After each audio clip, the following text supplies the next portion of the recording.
Magandang araw sa inyong lahat, mga minamahal naming taga-subaybay. Muli, nagbabalik po ang inyong paboritong channel upang maghatid ng isang kwentong hahaplos, yayanig, at mag-iiwan ng marka sa inyong mga puso. Ano ang gagawin mo kung ang tahanang binuo mo para sa iyong pamilya ay maging isang bilangguan ng mga lihim? Hanggang saan ang kayang gawin ng isang ama para protektahan ang kanyang mga anak, lalo na kung matuklasan niyang ang halimaw na dapat nilang kalabanin? Ayang siyang katabi niya sa pagtulog? Samahan ninyo po kami sa pagsisimula ng ating bagong serye na pinamagatang Ang Mga Pasa sa Likod ng Nangiti. Narito na po ang unang kabanata, Talon Hidalgo. Ang malamig na hangin ng Tagaytay ay sumasalubong sa bumubukas na bintana ng sasakyan ni Talon Hidalgo habang papaliko ito sa pamilyar na daan patungo sa Hacienda de las Nubes. Pagod mula sa isang linggong biyahe sa ibang bansa, ngunit may ngiti sa kanyang mga labi. Sa wakas, uuwi na siya. Uuwi na siya sa kanyang pamilya. Isang pamilyang pilit niyang binubuo muli. Natanaw niya ang naglalakihang mga gate ng hacienda. Sa isang saglit ang larawan ni Diwa, ang kanyang yumaong asawa, ang sumilip sa kanyang isipan. Ang ngiti nito, ang halakhak na dati nagpupuno sa bawat sulok ng kanilang tahanan. Isang kirot ang kumurot sa kanyang dibdib, isang kirot na matagal na niyang kasama. Ngunit pinawi niya ito, kailangan niyang maging matatag. Para kay Dalisay at Hiraya. At para kay Adelfa, ang babaeng dumating upang subukang punan ang puwang na iniwan ni Diwa. Pagpasok ng sasakyan sa driveway, naroon na si Adelfa sa may pinto, isang perpektong larawan ng isang mapagmahal na asawa. Ang kanyang mahabang buhok ay nililipad ng hangin at ang kanyang ngiti ay kasing liwanag ng mga ilaw sa hardin. Ngunit sa likod niya, ang dalawang bata ay nakatayo na tila mga estatwa. "Welcome home, mahal!" Bati ni Adelfa, sabay salubong ng isang mainit na yakap kay Talon. "I missed you," sagot ni Talon. Ngunit ang kanyang mga mata ay nasa mga anak. "Dalisay, Hiraya, halikayo kay Papa." Nagkatinginan muna ang magkapatid. Si Dalisay, ang kanyang panganay na 6 na taong gulang, ay nagtago sa likod ng kuya niyang si Hiraya. Si Hiraya naman, sa edad na 8, ay humakbang papalapit. Ngunit ang mga mata nito'y hindi nagsasabi ng pananabik. Isang pilit na ngiti ang ibinigay nito bago yumakap ng mabilis sa kanyang ama. "Kumusta ang school, champ?" tanong ni Talon. Ginugulo ang buhok ng anak. Nagkibit balikat lang si Hiraya. "Okay lang po." Napansin ni Talon ang kakaibang katahimikan habang naghahapunan sila. Si Adelfa, ang masayang nagkukwento tungkol sa mga nangyari sa hacienda, kung paano niya tinulungan sa homework ang mga bata, kung gaano sila naging mabait. Ngunit sina Dalisay at Hiraya ay nakayuko lamang sa kanilang mga plato, sumusubo lang kapag sinabihan, sumasagot lang ng opo o hindi po. Pagod lang siguro sila, isip ni Talon. O baka naninibago pa rin sa akin. Ngunit hindi niya maalis ang pakiramdam na may mali. May isang aninong bumabalot sa masayang pamilyang pilit na ipinipinta ni Adelfa sa kanyang harapan. Hating gabi na nang magising si Talon sa isang sigaw. Hindi isang malakas na sigaw, kundi isang pigil na hikbi na puno ng takot. Bumangon siya mula sa kama at dahan-dahang sinilip si Adelfa na mahimbing na natutulog. Ang sigaw ay nanggagaling sa kwarto ni Dalisay. Pagbukas niya ng pinto, nakita niya ang kanyang maliit na anak na binabangungot. Gumagalaw-galaw ito sa kama, umiiling, at may ibinubulong. "Huwag po. Ayoko na po." Agad siyang lumapit at umupo sa gilid ng kama. "Shh, Dalisay. Papa's here. It's just a bad dream." Hinaplos niya ang buhok ng anak. Dahan-dahang kumalma si Dalisay sa tinig ng kanyang ama. Nang aayusin na ni Talon ang kumot nito, nadulas ang pajama ng bata. Bahagyang lumitaw ang likod nito sa malamlam na ilaw mula sa lampshade. At doon, Huminto ang mundo ni Talon sa balat ng kanyang anak. Sa balat na dapat sanay kasing kinis ng porselana ay may mga marka, mga latay na kulay ube at madilaw na berde. Ang iba ay bago, ang iba ay tila naghihilom na. Hindi ito mga pasa mula sa paglalaro, iba ito. Ito ay mga markang hindi dapat naroroon sa balat ng isang anghel. Nanigas ang kanyang mga kamay. Ang pagod sa kanyang katawan ay biglang napalitan ng isang nakakapasong lamig. Dahan-dahan na parang natatakot sa maaari pa niyang makita. Maingat niyang itinaas ang laylayan ng damit ni Dalisay. Mas marami pa, mga pasa na bumabakat, tila bakas ng isang bagay na manipis at mahaba. Ang bawat marka ay tila isang suntok sa kanyang sikmura, isang sampal sa kanyang pagiging ama. Gaano katagal na itong nangyayari? Paanong hindi niya ito nakita? Hinalikan niya ang noo ng natutulog na anak. Ang kanyang mga labi ay nanginginig. Maingat niyang ibinaba ang damit nito at kinumutan. Ang pagmamahal sa kanyang dibdib ay nahaluan ng isang damdaming ngayon lang niya naramdaman. Isang dalisay at nakakakilabot na galit. Tumayo si Talon at dahan-dahang lumabas ng kwarto. Ang bawat hakbang niya pabalik sa silid kung saan natutulog si Adelfa ay mabigat. Tila may dalang bigat ng buong mundo. Hindi na siya ang asawang pagod na umuwi kanina. Isa na siyang ama na nagising sa isang bangungot. Binuksan niya ang pinto ng kanilang kwarto. Nagising si Adelfa sa marahang pagbukas nito. Okay lang ba siya, mahal? Tanong ni Adelfa. Ang kanyang boses ay inaantok pa. Hindi sumagot si Talon. Tumayo lang siya sa may pintuan. Ang kanyang mukha ay nababalutan ng dilim. Tanging ang mga mata lang niya ang may malamig na liwanag. Tinitigan niya ang babaeng pinagkatiwalaan niya sa buhay ng kanyang mga anak. Ang nangiti nito ay nawala, napalitan ng pagtataka. Talon, may problema ba? Humakbang si Talon papasok. Isinasara ang pinto sa likuran niya. Ang tunog ng pag-click ng seradura ay umalingaw-ngaw sa nakakabinging katahimikan. Adelfa, sabi niya. Ang kanyang boses ay kalmado, ngunit may bigat na parang bakal. Kailangan nating mag-usap. Ang katahimikan sa loob ng silid ay mas matalim pa sa anumang sigaw. Nakatayo si Adelfa sa gilid ng kama. Ang pagtataka sa kanyang mukha ay dahan-dahang napalitan ng pag-aalala. Anong ibig mong sabihin, Talon? Tinatakot mo ako. Mahinang sabi niya. Hinahawakan ng sariling braso na tila nilalamig. Lumapit si Talon. Ang bawat hakbang ay may kontroladong galit. Ang mga pasa, Adelfa. Ang mga pasa sa likod ng anak ko. Sabihin mo sa akin ang totoo. Isang saglit ng pagkagulat ang dumaan sa mga mata ni Adelfa. Ngunit kasing bilis ng pagdating nito, nawala ito at napalitan ng isang nasasaktang ekspresyon. Umiling siya at may namumuong luha sa kanyang mga mata. Pasa? Ang ibig mong sabihin, yung mga nakuha niya sa paglalaro? Talon, alam mo namang malikot si Dalisay. Noong isang araw lang, nahulog siya sa may slide sa garden. Hindi ito mga pasa sa paglalaro. Mariing putol ni Talon, hindi na napigilan ang pagtaas ng kanyang boses. Nakita ko ang mga marka, Adelfa. Bakit hindi mo sinabi sa akin? At doon, nagsimulang tumulo ang luha ni Adelfa. Hindi isang hagulgol, kundi tahimik na mga patak na dumadaloy sa kanyang perpektong mukha. Dahil ayokong mag-alala ka pa, dahil alam kong pagod ka sa trabaho mo, sinubukan kong maging mabuting ina sa kanila, Talon. Ginawa ko ang lahat. Hinawakan niya ang kamay ni Talon. Ang kanyang mga daliri ay malamig. Minsan, nagwawala si Dalisay. Simula nang mawala si Diwa. Alam mo yan, minsan sinasaktan niya ang sarili niya. Ibinabagsak ang katawan sa sahig. Nagagalit. Hindi ko alam ang gagawin ko.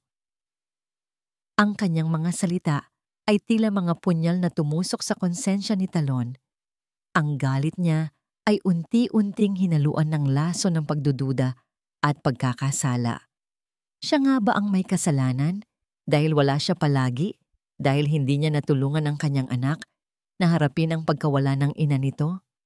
Nakita ni Adelfa ang pag-aalinlangan sa kanyang mga mata at ginamit niya ito. Madali para sa'yo na humusga.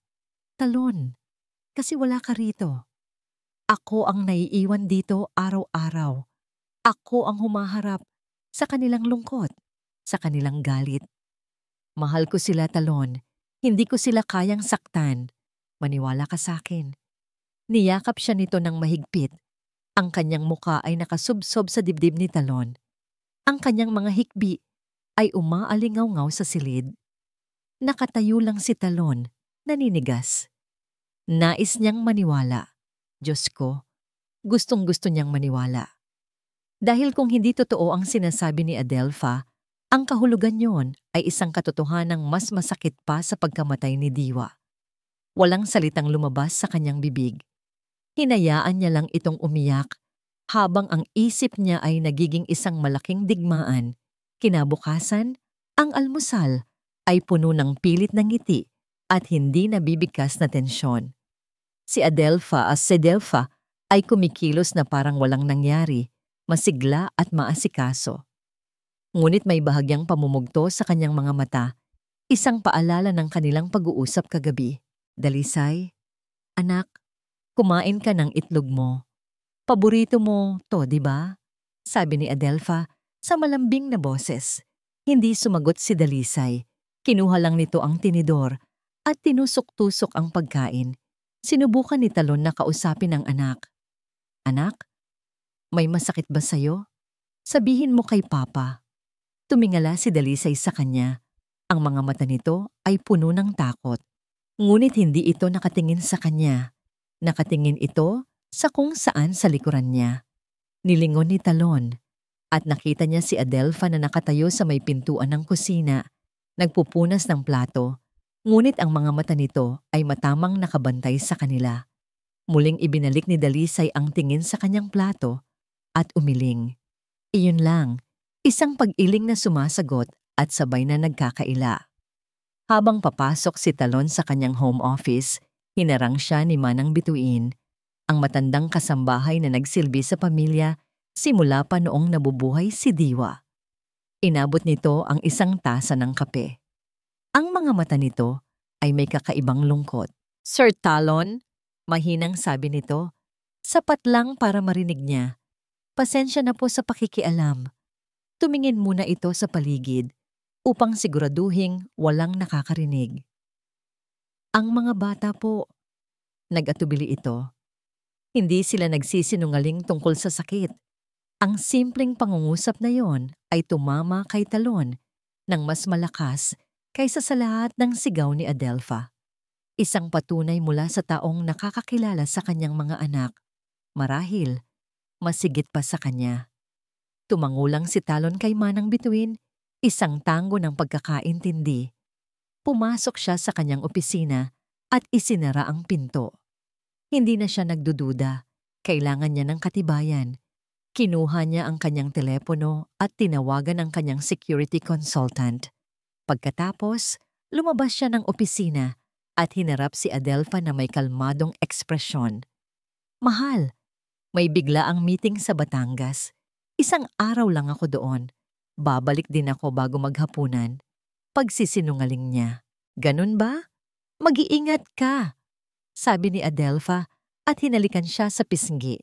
Isang halik na ngayon ay nag-iiwan ng pakiramdam na parang yelo sa kanyang balat. Ngunit hindi sa Batangas ang punta ni Talon.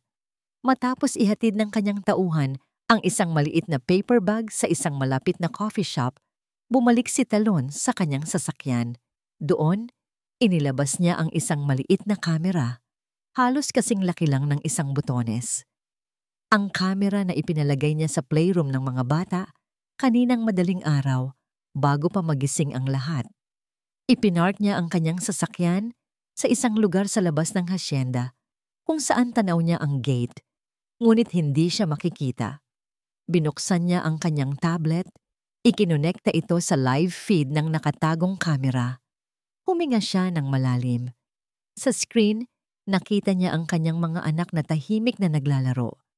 Pumasok si Adelpha sa silid, may dalang isang baso ng juice at isang matamis na ngiti sa labi. Ang lahat ay mukhang normal. Perpekto. Ngunit hindi inalis ni Talon ang kanyang tingin sa screen. Ang kanyang puso ay dumadagundong sa kanyang dibdib, naghihintay. Naghihintay na malantad ang totoong halimaw na nagtatago sa likod ng ngiti. Nakatitig si Talon sa screen ng tablet, ang kanyang mga mata ay hindi kumukurap. Bawat paghinga niya ay mabigat. Bawat pintig ng kanyang puso ay isang paghihintay. Sa playroom, ang lahat ay tila nasa perpektong kaayusan. Si Adelpha ay matiyagang nakaupo sa sahig, tinutulungan si Dalisay na buuin ang isang puzzle. Mukha siyang larawan ng isang mapagmahal na ina. Baka nga nagkamali ako. Bulong ng isang bahagi ng isip ni Talon. Baka paranoid lang ako. Ngunit nanatili siyang nagmamasid.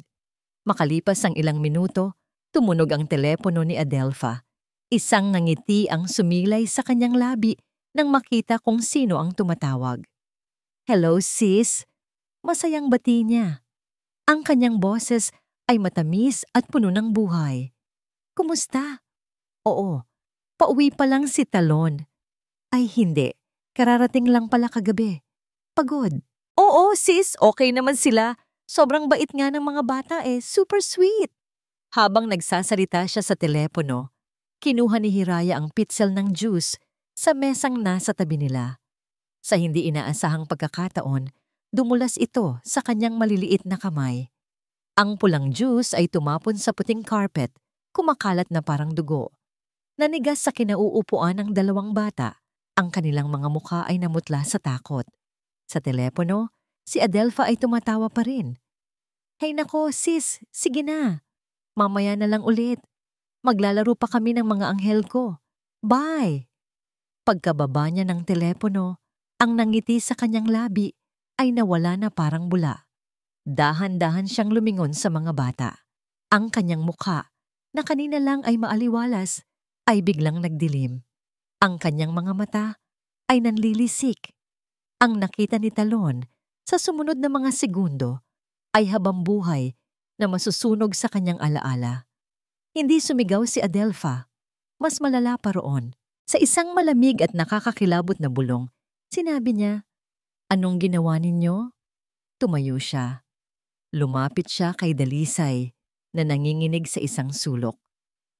Mabilis na hinablot ni Adelpha ang buhok ng bata. Isang maliit na impit na iyak ang kumawala kay Dalisay. "Ilang beses ko bang sasabihin sa'yo na mag-ingat ka?" Gigil na sabi ni Adelpha. Ang bawat salita ay may diin. "Gusto mong palaging may parusa, ano? Gusto mo?" Sa loob ng sasakyan, humigpit ang hawak ni Talon sa tablet. Ang kanyang mga buko ay namumuti. Isang ugat ang pumitik sa kanyang sentido. Ang hangin sa kanyang baga ay tila naubos. Sa screen, binitiwan ni Adelpha si Dalisay at hinarap si Hiraya. "At ikaw, alam mo kung anong mangyayari sa mga batang pabaya, di ba?" Niyugyug niya ang balikat ng bata. "Huwag na huwag kang magsusumbong sa ama ninyo. Naiintindihan niyo? Dahil kung may maririnig akong kahit isang salita, hindi lang yan ang aabutin ninyo sa akin. Naiintindihan niyo?" Isang sabay na tango mula sa dalawang batang takot na takot ang naging sagot. "Mabuti. Ngayon, linisin ninyo yan." Utos niya, bago tumalikod at lumabas ng playroom na parang walang nangyari. Sa loob ng sasakyan, isang luhang pumatak sa pisngi ni Talon. Hindi ito luha ng lungkot. Ito ay luha ng purong galit. Ang tunog lang ng basag na screen ng tablet ang bumasag sa katahimikan nang hindi niya namalayang nabitak na pala ito sa higpit ng kanyang pagkakahawak. Ang lahat ng pagdududa ay nawala. Ang lahat ng pagkakasala ay napalitan ng isang malinaw na layunin. Hindi siya pumasok sa hasyenda nang sumisigaw. Hindi siya nag-iskandalo. Isang nakakapasong kalma ang bumalot sa kanya. Kinuha niya ang kanyang telepono, ang kanyang mga daliri ay hindi nanginginig. Nag-dial siya ng isang numero. "Attorney DeMarco." Sabi niya nang sagutin ang tawag. Ang kanyang boses ay walang emosyon. malamig na parang yelo. It's Talon Hidalgo. Gawin mo ang lahat, utos niya. Lahat ng kailangan. I-file mo ang kaso. Kailangan kong mabawi ang mga anak ko. Matapos ang tawag, pinaandar niya ang sasakyan. Nagmaneho siya palayo, umikot sa bayan ng halos 1 oras, hinahayaang humupa ang unang bugso ng kanyang galit at palitan ito ng isang matigas na determinasyon. Dapit hapon na nang bumalik siya sa hasyenda. Pumasok siya sa bahay, ang kanyang mukha ay kalmado, tila pagod mula sa isang mahabang araw ng trabaho. Sinalubong siya ni Adelfa sa pinto, may ngiti sa mga labi. Ang parehong nangiti na nakita niya sa screen kanina. Ang nangiti ng isang demonyo. Mahal, kumusta ang meeting mo? Tanong nito at yumakap sa kanya. Nanigas ang katawan ni Talon. Hindi niya ito niyakap pabalik. Hinayaan niya lang ang mga braso nito na pumulupot sa kanya. Nararamdaman ang lamig sa kabila ng init ng katawan nito. Dahan-dahan siyang humiwalay. Tinitigan niya ito ng diretso sa mga mata. Ang mga mata nitong kayang magpanggap ng pagmamahal. At sa isang boses na kalmado, ngunit may bigat ng isang paparating na bagyo, sinabi niya, "May sorpresa ako para sa iyo bukas, mahal." Kinaumagahan, gumising si Adelfa na may ngiti sa mga labi. Ang sorpresa ni Talon. Ano kaya iyon? Isang mamahaling alahas? Isang biglaang bakasyon sa Paris? Ang isip niya ay lumilipad. Kinikilig sa ideya na sa kabila ng lahat, hawak pa rin niya si Talon sa kanyang mga palad. Ang lalaki ay madaling basahin. Bigyan mo lang ng pakiramdam ng isang masayang pamilya at ibibigay niya sa iyo ang buong mundo. Naghanda siya ng isang espesyal na almusal. Habang naglalagay siya ng mga bulaklak sa mesa, isang courier ang dumating sa gate. May dalang isang makapal na brown envelope para sa kanya. Registered mail, ma'am. Pakipirmahan po. Inisip niyang baka ito na ang sorpresa, marahil mga papeles para sa isang bagong kotse. Ngunit nang pirmahan niya ito at makita ang pangalan ng isang kilalang law firm sa Maynila, nagsimulang kumabog ang kanyang dibdib sa ibang dahilan. Pumasok siya sa library, dahan-dahang pinunit ang envelope. Ang kanyang mga kamay ay hindi nanginginig. Sanay siyang maging kalmado sa gitna ng bagyo. Binasa niya ang unang linya.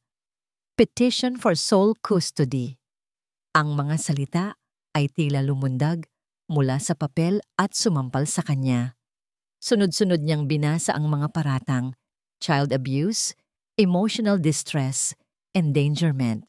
Nakasulat doon ang mga detalye ng mga pasa, ang mga testimonya ng mga kasambahay na napansin ang pagbabago sa mga bata, at ang hiling ni Talon na magkaroon ng temporary restraining order laban sa kanya.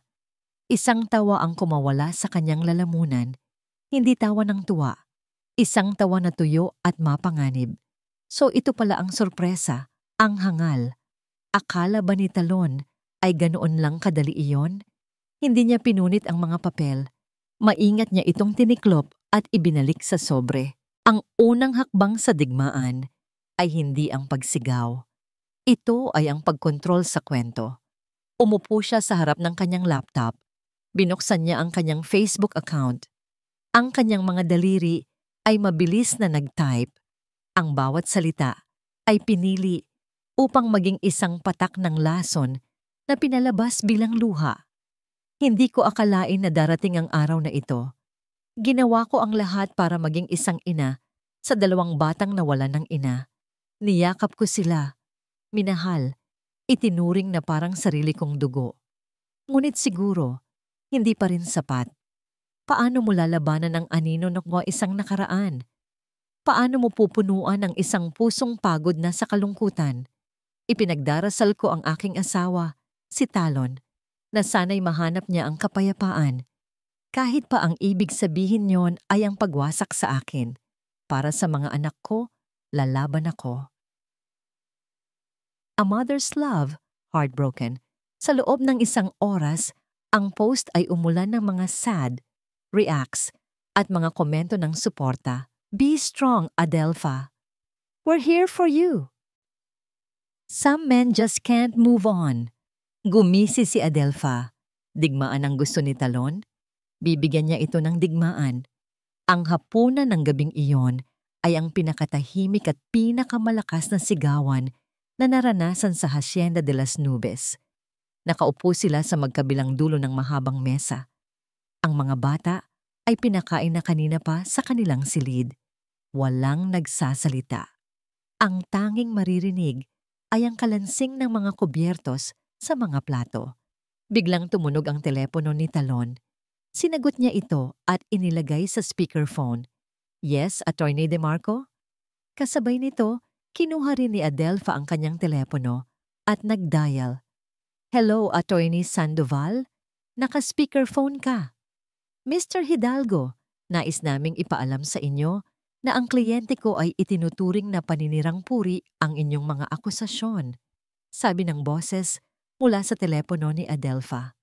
Attorney Sandoval, sabihin mo sa kliyente mo na mayroon kaming sapat na ebidensya para patunayan ang bawat salita sa petisyon. Sagot naman ng boses mula sa telepono ni Talon.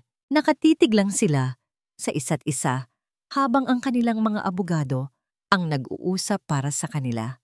Habang nagkakainitan ng usapan ng mga abogado, aksidenteng nasagi ni Adelpha ang isang maliit na kahon sa mesang pandekorasyon sa tabi niya. Nahulog mula rito ang isang suklay na gawa sa pilak, ang paboritong suklay ni Diwa. Ay nako, sabi ni Adelpha. Pinupulot ito. Ang kanyang boses ay puno ng pagkukunwaring panghihinayang. Sayang, ang ganda pa naman nito. Pamana raw sa kanya. Tinitigan niya si Talon. Sinusubukan ang kanyang reaksyon. Ngunit ang mukha ni Talon ay nanatiling parang bato. Attorney De Marco, sabi ni Talon sa telepono, hindi inaalis ang tingin kay Adelpha. Tapusin na natin ito. At ibinaba niya ang tawag. Ibinaba rin ni Adelpha ang sa kanya. Sa katahimikan, muli silang dalawa na lang. Akala mo ba mananalo ka? Basag ni Adelpha sa katahimikan. Ang kanyang boses ay puno ng pangungutya. Hindi ito tungkol sa pagkapanalo, sagot ni Talon. Tungkol ito sa mga anak ko. Tumawa si Adelpha. Ang mga anak mo o ang pride mo? Hayaan mo akong tawagan ng abogado ko ulit. May bago akong ideya. Kinuha niya muli ang telepono, ngunit hindi niya ito inilagay sa speakerphone. Tumalikod siya ng bahagya. Ngunit sinigurado niyang maririnig ni Talon ang kanyang sasabihin. Attorney Sandoval. Yes, ako ulit. Mag-file tayo ng counter motion. Humingi tayo ng psychological evaluation para kay Talon at para sa mga bata. Sabihin natin na ang kanyang pagluluksa ay nagiging unstable behavior na at naiimpluwensyahan niya ang mga bata na gumawa ng mga kwento. Let's see how he fights that. Ibinaling niya ang kanyang tingin kay Talon. Isang mapagwaging ngisi ang gumuhit sa kanyang mga labi. Sa kauna-unahang pagkakataon ng gabing iyon, nakita niya ang isang bahagyang pagbabago sa ekspresyon ni Talon. Isang kislap ng pag-aalala. Isang kislap ng pagkatalo. Alam ni Adelpha. Ngayon, siya na ang may hawak ng baraha. Ang banta ng psychological evaluation ay isang mabigat na dagok para kay Talon. Alam niya kung paano laruin ni Adelpha ang larong ito. Gagamitin niya ang kanyang pagiging balo, ang kanyang abalang schedule, at gagawin itong armas laban sa kanya. Ipapakita niya sa korte ang isang larawan ng isang amang problemado na naghahanap ng masisisi sa sarili niyang pagkukulang. At ang pinakamasakit, idadamay niya ang mga bata sa maruming laro na ito. Sir Talon, pinapatawag po kayo ni Attorney De Marco. Kailangan daw po ng mga kopya ng birth certificate ng mga bata at mga papeles daw po ng kasal ninyo ni Ma'am Diwa, sabi ni Manang Bituin. Kumatok sa pinto ng kanyang opisina. Ang mukha ng matanda ay puno ng pag-aalala. Tumango si Talon, ramdam ang bigat sa kanyang mga balikat. Salamat, Manang. Pakisabi, ihahanda ko na. Alam niyang ang mga dokumentong yon ay nakatago sa isang lumang baul sa bodega, kasama ng iba pang mga gamit ni Diwa na hindi niya magawang itapon, ngunit hindi rin niya kayang tignan araw-araw. Ang paghahanap sa mga papeles na yon ay parang pagbubukas muli ng isang sugat na hindi pa tuluyang naghihilom. Pumasok siya sa malamig at maalikabok na bodega. Ang amoy ng nakaraang panahon ay sumalubong sa kanya. Doon, sa isang sulok, nakatayo ang baul na gawa sa nara, ang baul ng kanyang yumaong asawa. Dahan-dahan niya itong binuksan. Ang mga larawan, mga sulat, mga damit ng sanggol. Ang bawat bagay ay isang alaala, isang kurot sa puso. Hindi niya kaya. Manang bituin. Tawag niya. Ang kanyang boses ay bahagyang nanginginig. Pwede bang ikaw na lang ang maghanap? Isang brown envelope lang iyon. Hindi ko yata kaya. Isang malungkot na ngiti ang gumuhit sa labi ni Mana ng bituin. Sige po, sir. Ako na po ang bahala. Naiwan si Manang bituin sa loob ng bodega.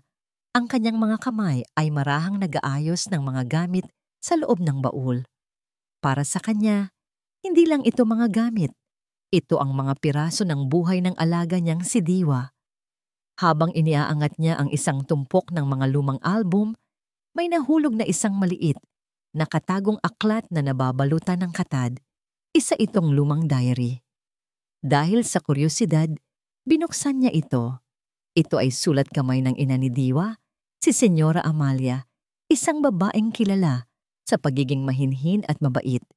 Ngunit ang mga salita sa diary ay puno ng galit at sakit. Punyo Dwav. Muli na namang umalis si Ricardo. Ang sabi niya'y may biyahe sa negosyo. Ngunit alam ko kung saan siya pupunta. Pupuntahan niya ang babaeng yon. Ang babaeng sumira sa aming pamilya at ang bastarda niyang anak. Nanlaki ang mga mata ni Manang bituin. Ricardo ang pangalan ng ama ni Diwa. Patuloy niyang binasa. Ang pangalan niya ay Celia Romero, isang kahihiyan. Paano niya nagawa sa amin ito? Paano niya nagawang bigyan ng pangalan ng isang anak sa labas, habang ang aking si Diwa ay narito, walang kamalay-malay sa pagkakanulo ng sarili niyang ama? Celia Romero. Ang pangalan ay umaling-awngaw sa isip ni Mana ng bituin. Ito ang pangalan ng ina ni Adelfa. Ikinuwento ito ni Adelfa noon kung paanong namuhay silang mag-ina sa probinsya. Biglang nagkabuhol-buhol ang lahat. May nakita siyang isang pahina na tila may idinikit na litrato, ngunit punit na ito at wala na ang larawan. Ang natira na lang ay ang sulat sa ibaba. Ang aking Ricardo, kasama ang kanyang kahihiyan. Dali-daling isinara ni Manang bituin ang diary. Nahanap niya ang brown envelope na may mga dokumento at lumabas ng bodega. Ang kanyang puso ay kumakabog. Hindi ito maaari. Isang napakalaking kasinungalingan. Kumatok siya sa pinto ng opisina ni Talon. Inabot niya ang envelope, ngunit hindi niya binitawan. Sir Talon, may isa pa po kayong dapat makita. Nag-aalangan, inabot niya ang diary. Ito po, sa baul ni Ma'am Diwa, diary po ng kanyang ina. Kinuha ito ni Talon. Ang kanyang noo ay nakakunot. Binuksan niya ito sa pahinang may marka. Binasa niya ang mga salita. Ang tungkol kay Ricardo, kay Celia Romero, sa isang anak sa labas. Romero? Bulong ni Talon. Itinaas niya ang kanyang tingin kay Manang bituin. Imposible. Sir, may isa pa po. Kinuha ni Manang bituin ang isang lumang photo album. Ang pahinang punit sa diary.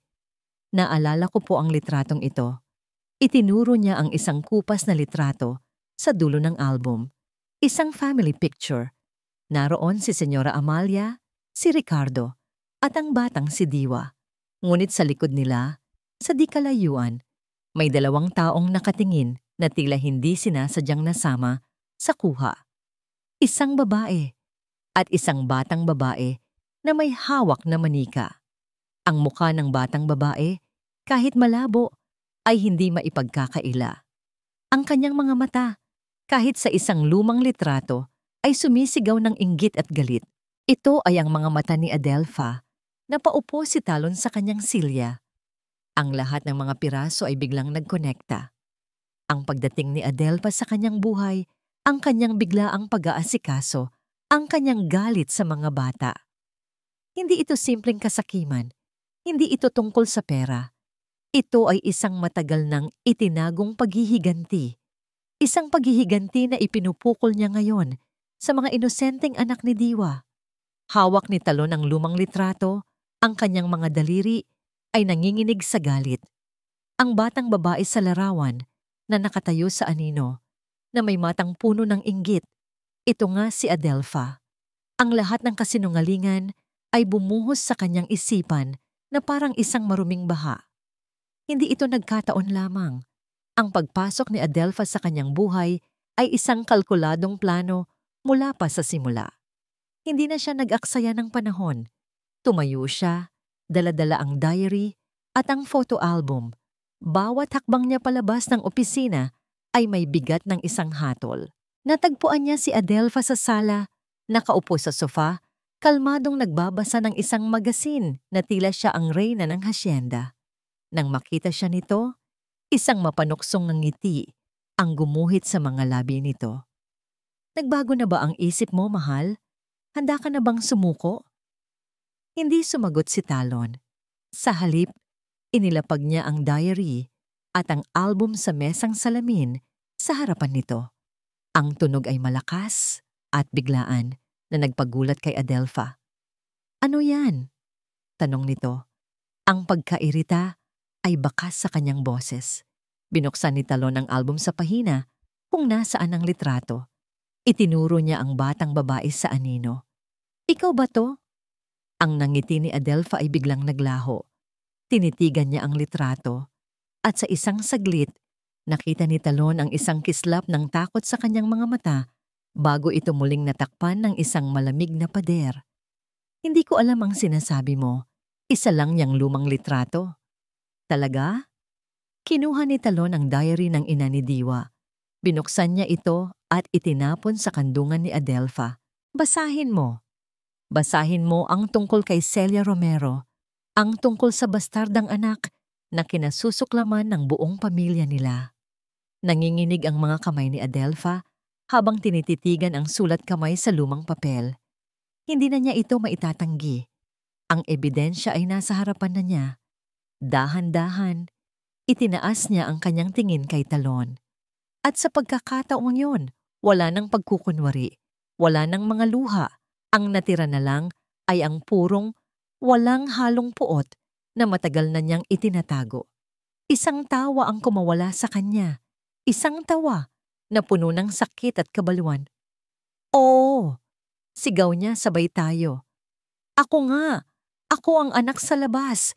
Ako ang kahihiyan ng pamilyang perpekto ng ama ko. Ang kanyang boses ay umalingaw-ngaw sa buong sala. Bawat salita ay may dalang pait ng maraming taon. Habang ang prinsesa na si Diwa ay lumalaki sa hasyendang ito, nakukuha ang lahat ng gusto niya. Minamahal ng lahat. Kami ng nanay ko, nagtitiis kami sa tira-tira. Nagtatago na parang mga daga. Alam mo ba kung anong pakiramdam na makita ang sarili mong ama na ituring kang isang pagkakamali? Lumapit siya kay Talon, ang kanyang mga mata ay nag-aapoy sa galit. Nang mamatay siya, ano ang nakuha namin? Wala. Lahat ay napunta sa legal na pamilya. Lahat ay napunta kay Diwa. Kaya plinano ko ang lahat. Pag-amin niya, ang kanyang boses ay naging isang mapanganib na bulong. Ang makilala ka, ang paibigin ka, ang pakasalan ka. Lahat yun ay bahagi ng plano. Ang makuha ang lahat ng dapat ay sa amin. Ang makuha ang lahat ng yaman ni Diwa, ang bahay ni Diwa, ang buhay ni Diwa. At ang mga anak niya? Tanong ni Talon. Ang kanyang boses ay halos hindi na lumalabas. Isang masamang ngisi ang gumuhit sa labi ni Adelpha. Ang mga anak niya. Sila ang pinakamasayang bahagi ng paghihiganti ko. Sa bawat pasa na iniiwan ko sa balat ng mga batang yon, nararamdaman ko na sinasaktan ko mismo si Diwa, nasaan man siya ngayon. Sila ang buhay na paalala ng lahat ng ipinagkait sa akin. Hinawakan niya ang kwelyo ni Talon. Oo, ako nga. At sisirain ko ang lahat ng iniwan ng kapatid kong perpekto. Sisirain ko ang pamilyang ito, piraso por piraso, hanggang sa wala nang matira. Sa gitna ng kanyang pagwawala, isang sigaw ang narinig nila mula sa may hagdanan. Sir Talon, si Manang bituin. Ang kanyang mukha ay puno ng pagkasindak. Sir, si Hiraya po. Wala sa kwarto niya. Hindi namin mahanap. Napalingon si Talon. Ang dugo sa kanyang mukha ay tila nawala. Iniwan niya si Adelpha at tumakbo paakyat. Hinanap niya ang bawat sulok ng silid. Sumisigaw. Hiraya! Anak! Bumalik siya sa sala. Ang kanyang mga mata ay puno ng desperasyon. Nakatayo pa rin doon si Adelpha. Ngunit ang galit sa mukha nito ay napalitan na ng isang kalmado at nakakakilabot ng ngiti. Nasaan ang anak ko, Adelpha? Sigaw ni Talon. Nasaan si Hiraya? Nagkibit balikat lang si Adelpha. Isang nangisi ang naglalaro sa kanyang mga labi. Huwag kang mag-alala. Sabi niya sa isang malamig na tono. Nasa isang lugar siya kung saan matututo siyang manahimik habang buhay. Ang mundo ni Dalisay ay gumuho sa takot. Mula sa bahagyang bukas na pinto ng kanyang silid, narinig niya ang lahat. Ang sigawan ng kanyang papa at ng kanyang tita Adelpha. Ang mga salitang pasa, paghihiganti at kapatid. Ngunit ang pinakatumusok sa kanyang munting puso ay ang huling narinig niya. Ang pangalan ng kanyang kapatid na si Hiraya. At ang nakakatakot na tawa ni Adelpha ay si Hiraya. Ang kanyang kuya, ang laging nagtatanggol sa kanya. Ang humaharang sa tuwing itataas ni Adelpha ang kamay nito. Nasaan si kuya? Ang buong bahay ay napuno ng kaguluhan. Ang kanyang papa ay sumisigaw. Tinatawag ang pangalan ni Hiraya. Ang mga kasambahay ay nagtatakbuhan, sumisilip sa bawat silid, sa hardin, sa likod bahay, pero walang Hiraya. Nakatayo si Dalisay sa may hagdanan, nakahawak ng mahigpit sa barandilya. Ang kanyang buong katawan ay nanginginig. Para siyang isang ibon na nais lumipad palayo, ngunit ang kanyang mga paa ay tila nakapako sa sahig. Ang kanyang lalamunan ay tuyo. Nais niyang sumigaw, nais niyang magsalita, ngunit ang boses niya ay ayaw lumabas. Naalala niya ang sinabi ni Adelpha kahapon sa playroom pagkatapos siyang sabunutan. Subukan mong magsumbong, Dalisay. Bulong nito sa kanyang tenga. Ang hininga nito ay malamig. Pag nagsalita ka, mawawala ang kuya mo. Itatago ko siya sa isang lugar na madilim at maraming gagamba. At hindi mo na siya makikita kailanman. Ang mga salitang iyon ay parang isang kadenang nakapulupot sa kanyang leeg. Humihigpit sa tuwing susubukan niyang huminga. Nakita niya ang kanyang papa na pabalik-balik sa sala. Ang mga kamay nito ay nasa ulo. Ang muka ay puno ng pag-aalala na ngayon lang niya nakita. Ang kanyang malakas na papa ay mukhang natatalo, mukhang nasasaktan. At iyon, higit sa kahit anong takot, ang nagtulak sa kanya. Ang kanyang malakas na papa ay mukhang natatalo, mukhang nasasaktan. At iyon, higit sa kahit anong takot, ang nagtulak sa kanya. Ang pagmamahal niya sa kanyang kuya, ang pagmamahal niya sa kanyang papa. Sa kanyang isipan, biglang lumitaw ang isang alaala. Noong isang araw, habang naglalaro sila ni Hiraya sa hardin, may itinuro si Adelpha. Ang luma at halos gumuho ng bahay kubo sa pinakadulong bahagi ng kanilang malawak na lupain. Dati, itong bahay ng hardinero, ngunit ngayon ay abandonado na. Diyan ko ilalagay ang mga batang hindi sumusunod, sabi ni Adelpha na parang nagbibiro. Ngunit ang mga mata nito ay hindi. Ang takot para sa kanyang sarili ay malaki. Ngunit ang takot na mawala ang kanyang kuya at makita ang kanyang ama na nagdurusa ay mas malaki pa. Humigop siya ng isang malalim na hininga na parang lumalangoy paakyat mula sa ilalim ng dagat. Ang hangin ay sumunog sa kanyang baga. Ang kadena sa kanyang lalamunan ay nagsimulang magpakawala. Nakita niya si Adelfa na nakatayo sa isang sulok, pinapanood ang kaguluhan na may isang kalmadong nangiti, na parang nanonood ng isang palabas. Pinikit ni Dalisay ang kanyang mga mata. Inipon niya ang lahat ng kanyang lakas. Ang lahat ng mga hikbi na hindi niya pinakawalan. Ang lahat ng mga salitang kinimkim niya. At pagkatapos, iminulat niya ang kanyang mga mata. Tumingin ng diretso sa kanyang ama. At isang tunog ang lumabas mula sa kanya. Hindi isang bulong, kundi isang sigaw. Isang sigaw na nagpatigil sa lahat. Papa! Lahat ng mga mata ay napunta sa kanya. Si Talon ay lumingon. Ang kanyang mga mata ay nanlaki sa gulat at pag-asa. Nanginginig ang daliri ni Dalisay habang itinuturo niya ang bintana na nakatanaw sa likod bahay sa direksyon ng abandonadong kubo. Ang mga luha ay malayang dumadaloy sa kanyang mga pisngi, ngunit ang kanyang boses ay malinaw. Si Kuya po! Sigaw niya. Ang bawat salita ay isang tagumpay laban sa katahimikan. Kinulong niya po si Kuya sa lumang bahay. Sabi niya, maraming gagamba. Ang nangiti sa mukha ni Adelfa ay ganap na naglaho. Isang ekspresyon ng purong pagkasuklam ang pumalit dito. Walang hiya kang bata ka. Ngunit huli na ang lahat. Hindi na nag-isip si Talon.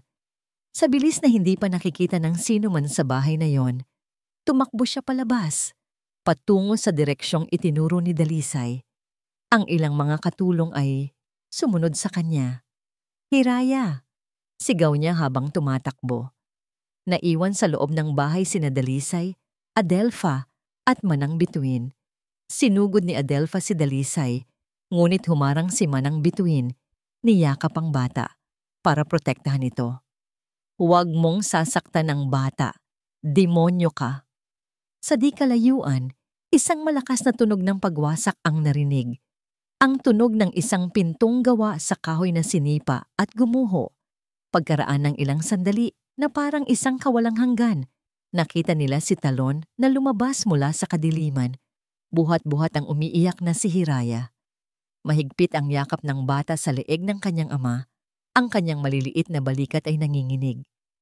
Inilagay ni Talon si Hiraya sa sahig at niyakap nito ang kapatid na si Dalisay. Si Talon naman ay dahan-dahang humarap. Ang kanyang mukha ay hindi na nagpapakita ng galit. Ito ay isang bagay na mas malalim, mas madilim. Isang bagay na tapos na. Tumingin siya kay Adelfa at habang nakatingin siya, isang tunog ang nagsimulang umalingaw-ngaw mula sa labas ng gate. Papalapit, papalakas. Ang tunog ng sirena ng pulis. Ang courtroom ay malamig at tahimik, isang stark na kaibahan sa nag-aalab na emosyon sa dibdib ni Talon. Nakaupo siya sa tabi ng kanyang abogado, si Attorney DeMarco. Sa kabilang panig ng silid, naroon si Adelfa na nakasuot ng simpleng puting bestida. Ang kanyang buhok ay nakapusod ng maayos. Mukha siyang biktima, isang anghel na napagbintangan. Isang perpektong pagganap hanggang sa huli. Ang mga unang araw ng paglilitis ay isang impyerno ng mga salita.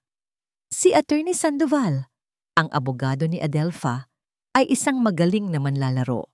Ipininta niya si Talon bilang isang overprotective at unstable na ama na hindi pa rin nakaka-move on sa pagkamatay ng asawa at ngayon ay ibinubunto ng galit sa bagong asawa. Hindi ba totoo, Mr. Hidalgo, na halos gabi-gabi kang nagkukulong sa iyong opisina para tignan ang mga lumang litrato ng yumaon mong asawa? Tanong ni Attorney Sandoval. Hindi ba totoo na minsan mong nasigawan si Mrs. Hidalgo dahil lang inilipat niya ang isang flower vase na regalo sa iyo ni Diwa? Bawat tanong ay isang patibong, dinisenyo para palabasin siyang masamang tao. Ngunit nanatili siyang kalmado, sumasagot ng diretso at tapat sa payo ng kanyang abogado. Ang pinakamatinding pagsubok ay dumating ng si Dalisay na ang tinawag sa witness stand. Hinawakan ni Talon ang kamay ng anak bago ito tumayo. Kaya mo to, anak. Sabihin mo lang ang totoo. Umupo si Dalisay sa malaking silya.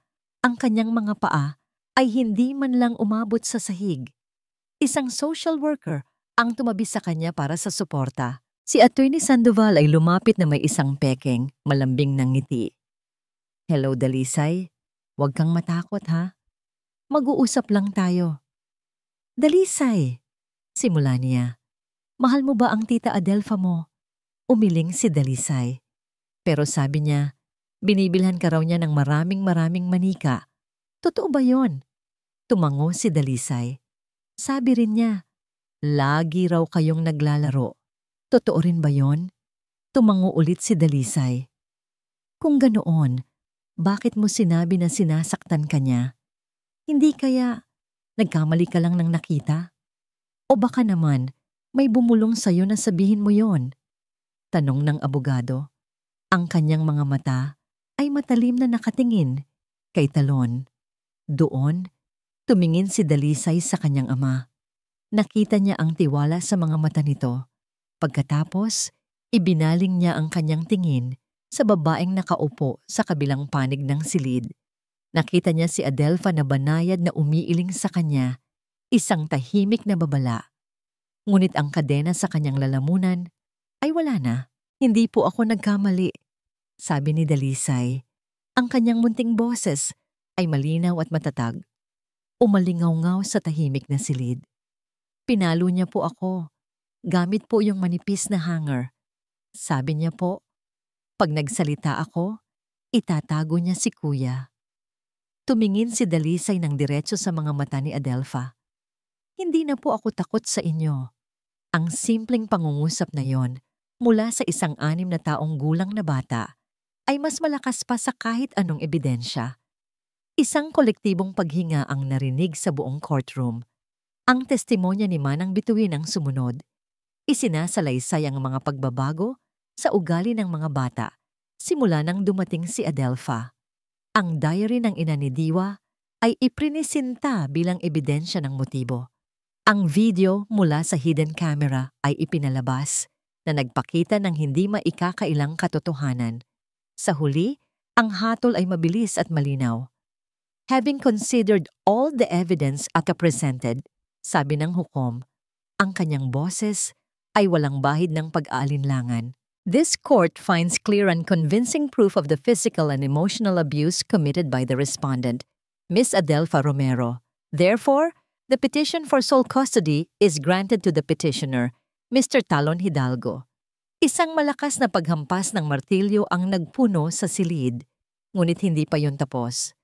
Furthermore, dagdag ng hukom, based on the testimonies and evidence regarding the illegal detention of a minor, this court orders the immediate arrest of Miss Adelfa Romero to face the corresponding criminal charges. Doon, ang maskara ni Adelfa ay tuluyan ng gumuho. Ang kalmadong biktima ay naging isang nagwawalang halimaw. Hindi! Hindi totoo yan! Mga sinungaling kayo! Sigaw niya habang nilalapitan siya ng mga pulis. Kasalanan niyo to. Kasalanan ni Diwa. Mamatay na kayong lahat. Isinusumpa ko kayo. Ang kanyang mga sigaw ay umalingaw-ngaw habang kinaladkad siya palabas ng courtroom. Sa gitna ng kaguluhan, niyakap ni Talon ang kanyang 2 anak. Hinigpitan niya ang yakap, dinadama ang init ng kanilang maliliit na katawan, nilalanghap ang amoy ng kanilang buhok. Naramdaman niya ang pagtulo ng mga luha ni Dalisay sa kanyang balikat at ang mahigpit na kapit ni Hiraya sa kanyang damit. Tapos na. Ang digmaan ay tapos na. Ngunit habang tinitignan niya ang kanyang mga anak, ang mga mata nilang puno pa rin ng anino ng nakaraan. Alam ni Talon na ang paglalakbay ay hindi pa tapos. Ang laban para sa hustisya ay napanalunan na. Ngunit ang mas mahaba at mas mahirap na laban, ang laban para sa paghilom, ay ngayon pa lang magsisimula. Lumipas ang ilang buwan. Ang Hacienda de las Nubes ay unti-unting nagbago. Ang dating bigat at takot na bumabalot sa bawat sulok nito ay dahan-dahang napapalitan ng isang bagay na matagal nang nawala. Katahimikan. Ngunit hindi ito ang dating tahimik na puno ng tensyon. Ito ay isang tunay na kapayapaan. Wala ng Adelfa. Ang kanyang pangalan ay naging isang bulong na lang ng masamang nakaraan. Siya ay nahatulan at nakakulong. Nagbabayad para sa lahat ng kanyang kasalanan. Para kay Talon, ang buhay ay nagbago rin ng tuluyan. Ang kanyang korporasyon, ang kanyang mga meeting, ang kanyang mga biyahe, lahat ay inilagay niya sa pangalawang prioridad. Ang kanyang mundo ngayon ay umiikot na lang sa dalawang tao, sina Dalisay at Hiraya. Tuwing Miyerkules ng hapon, magkakasama silang tatlo sa isang maliit na opisina na may maliliwanag na kulay at maraming laruan. Ito ang kanilang therapy session. Sa una, si Dalisay ay tahimik lang, nagdodrawing ng mga larawang madidilim. Si Hiraya naman ay laging galit, sinisipa ang mga unan. Si Talon, sa kabilang banda, ay natututong makinig. Hindi bilang isang CEO na nagbibigay ng solusyon, kundi bilang isang ama na handang umupo sa sahig at damayan ang sakit ng kanyang mga anak. Isang hapon, habang pauwi sila mula sa therapy, biglang nagsalita si Dalisay mula sa likod ng sasakyan. Papa, yung lumang bahay po, nakakatakot pa rin po doon. Iyon ang lumang kubo kung saan ikinulong si Hiraya. Plano sanang ipagiba ayon ni Talon para mabura na ng tuluyan ang alaala. Ngunit nang marinig niya ang sinabi ng anak, isang bagong ideya ang pumasok sa kanyang isip. Kinabukasan, isang Sabado, ginising ni Talon ang mga anak. May sorpresa ako sa inyo, sabi niya. Dinala niya sila sa lumang kubo. Sa harapan nito ay may mga lata ng pintura na may iba't ibang kulay, dilaw, asul, pula, at maraming paintbrush. Tayo ang magdedesisyon kung anong magiging kulay ng bahay na to, sabi ni Talon na may ngiti. Hindi na ito magiging malungkot na bahay. Gagawin natin itong pinakamasayang playhouse sa buong mundo. Nag-atubili ang mga bata sa simula. Ngunit nang isawsaw ni Talon ang brush sa kulay dilaw at sinimulang ipinta ang isang malaking araw sa pader, unti-unti, kumuha rin sila ng brush at nagsimulang magpinta. Si Dalisay ay gumuhit ng mga bulaklak. Si Hiraya ay gumuhit ng isang aso. Nagbatuhan sila ng pintura, naghabulan. Ang dating lugar ng takot ay napuno ng halakhak. Habang pinapanood ni Talon ang kanyang mga anak, ang kanilang mga mukha at damit ay puno ng pintura. Isang tunay na ngiti ang sumilay sa kanyang labi. Sa unang pagkakataon, sa loob ng napakatagal na panahon. Mula sa bintana ng kusina, nakatayo si Manang Bituin, tahimik na nagpupunas ng luha. Hawak niya ang isang maliit na picture frame, ang litrato ni Diwa. Ngumiti siya sa litrato. Hey Diwa, kung nakikita mo lang sila ngayon, masaya na sila. Isang hapon, ilang linggo pagkatapos noon, niyaya ni Talon ang mga anak sa hardin. May dala siyang isang maliit na puno ng mangga. Para saan po yan, Papa? Tanong ni Hiraya. Itatanim natin, sagot ni Talon. Para sa ating tatlo, isang bagong simula. Magkakasama silang naghukay ng lupa. Ang maliliit na kamay ni Dalisay at Hiraya kasama ng malalaking kamay ng kanilang ama. Ang maingat na naglagay sa puno sa bagong tahanan nito. Habang tinatabunan nila ito ng lupa, ang papalubog na araw ay nagbibigay ng isang ginintuang sinag sa kanilang tatlo. Tumingala si Talon. Ang mga ulap na dating bumabalot sa Hacienda de las Nubes, ang mga ulap ng kasinungalingan at takot, ay wala na. Ang natitira na lang ay isang malinaw at bughaw na langit. Hinawakan niya ang kamay ng kanyang mga anak. Ang daan sa hinaharap ay mahaba pa. Marami pang sugat ang kailangang maghilom. Ngunit sa sandaling iyon, habang magkakasama silang nakatayo sa ilalim ng papalubog na araw, sa tabi ng kanilang bagong puno, alam ni Talon na kaya nila.